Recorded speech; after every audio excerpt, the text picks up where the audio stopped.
explaining to me some people in Congress, sir, can you get this deal done immediately? I said, it doesn't work that way. I don't want to go too fast. The deal's not going to be any good if we do that. We got to take time. It's got to gestate, right? The word gestate. It's like when you're cooking a chicken. Time.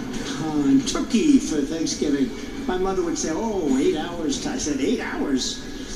She made the greatest turkey I've ever had. Takes time. Welcome back to AM Joy. Well, the word is definitely not gestate. At the end of a very bad week for Donald Trump, one can't help but ask, is he unraveling? My next guest, who has known Trump for some 15 years, has said when watching the president in the White House, quote, his mental decline could not be denied. And joining me now is Omarosa Newman, former White House aide and author of Unhinged, an insider's account of the Trump White House, which is currently sitting at #1 on the New York Times bestseller list. Congratulations on that, and good morning, Omarosa. Good morning, Joy. Welcome back from vacation. Thank you very much. Yes, a lot happened while I was gone. I was like, I'm missing all of this. Okay, so you just saw that clip of Donald Trump speaking at an event where he's talking about gestating turkeys. When you see that, do you still see the person that you met 15 years ago? Or, as you've written in the book, and I read it in a fast 24 hours, do you see a man in mental decline? I see a person who, conned his way into the White House and is trying to use his limited intellect to try to kind of fool people. But when you see him give speeches like that, then you know firsthand why I titled this book called Unhinged, because he truly is unraveling. He's showing signs of decline, instability, impulsivity, and he has a struggle with the truth, as we saw so very clearly this week, Joy. You talk in the book about him being isolated, about him being lonely in the White House. You talk about him having about a 9th grade reading level. You sort of really go into detail about the things about him that are sort of falling apart. Were those things true when you met him? You talk about your own history, coming up in the Westlake Projects, coming from Ohio. You go through 2 HBCUs, you work for the Clinton administration, you try out for The Apprentice, and part of what you did in your audition process to land that gig was to study Donald Trump, to study everything about him, to try to essentially become him, a sort of a female version of him. As you really looked into who he was, is that what you saw? A person who is not intelligent, a person who's not articulate, a person who's sort of out there and odd? Joy, when I met Donald Trump back in 2003, I remember the first moment I walked into the boardroom and he came out. He was so sharp.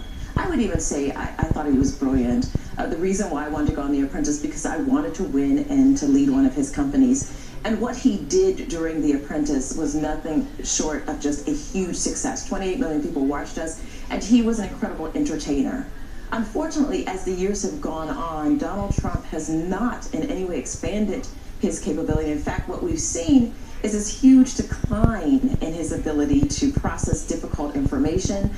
One of the shocking things in the first year of the White House is that he didn't read any of the legislation. He never read any of the executive orders, and even the basic notes that I outlined for him for listening sessions or tours or meetings, he struggled with. And it's kind of concerning as to whether or not he is still fit to carry out his duties of this office. A lot of people have I'm sure, have talked to you personally about it, and in interviews that you've done have talked about some of your perception of Donald Trump now being racist. But going back to when you first met him, whether that perception was out. A quote from your book, you said, as I thought at the time, your perception of him, he's racial in that he uses race and race relations to manipulate people. And this was at the time in 2015. You also, you were an Obama supporter. You were a supporter of President Obama.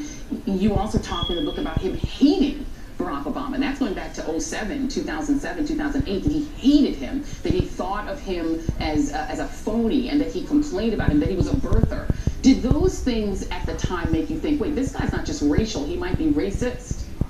Thank you so much for asking the question, because I think it's important. I don't want to really get into an academic discussion, which was what I was having when we were talking in 2015 about the difference. But I can give you a very clear example of racist versus racial.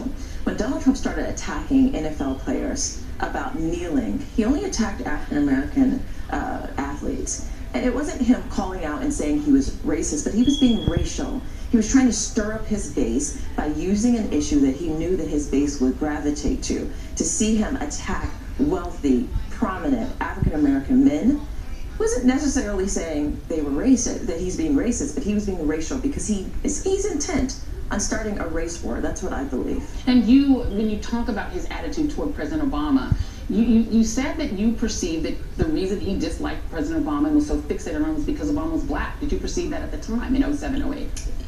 In 07, 08, no, but the moment that we got into the White House and they compiled this list of all of Obama's greatest accomplishments, and he and Steve Millen and Steve Bannon sought out to dismantle everything that President Obama accomplished, even if it meant it would be harmful to this country and harmful to the commitments that he made on the campaign trail, it did not matter. If it was one of the major things that President Obama accomplished, Donald Trump wanted to dismantle it. For example, the Affordable Care Act. I mean, he doesn't care if Americans have health care, because if it's called Obamacare, he wants to destroy it, whether it's good or bad for this country. And I think that that's very dangerous, Joy. Yeah. I want to play for you a little clip from a presser that you do write about in the book that you said was hurtful to you when you saw it at the time. This is during the campaign. It was April of 2016. These are 6 of your fellow former Apprentice contestants, including friend of the show, Tara Dowdell, Randall Pinkett, Kwame Jackson, speaking out against Trump's candidacy. Yes. And they came out and they said flat out, Donald Trump is racist. And you write, at the time when you watched that, I flashed back, you write, to the taping in season 1 of The Apprentice and rumors I've heard ever since of Trump describing Kwame as uppity. You also write in the book that when you were fired, you believed it was because of your knowledge of a tape of Donald Trump using the N-word potentially about Kwame Jackson. During the campaign, when your fellow cast members are out there saying, this man is a racist, you, as somebody who knew him probably better than they did, you said you spent time in the boardroom on purpose. You got yourself in there to get to know him better. How did you not come to that same conclusion? You know, hindsight is 20/20, Joy, and certainly I wish I could have seen what they saw. And I write about how painful it was to watch them say those things, because I hadn't come to that realization. I had this blind spot for him. But I can tell you that watching them talk, and I have such respect for Randall Pinkett, who actually served as the first African-American apprentice, and he started talking about things that I didn't know was going on in the Trump organization.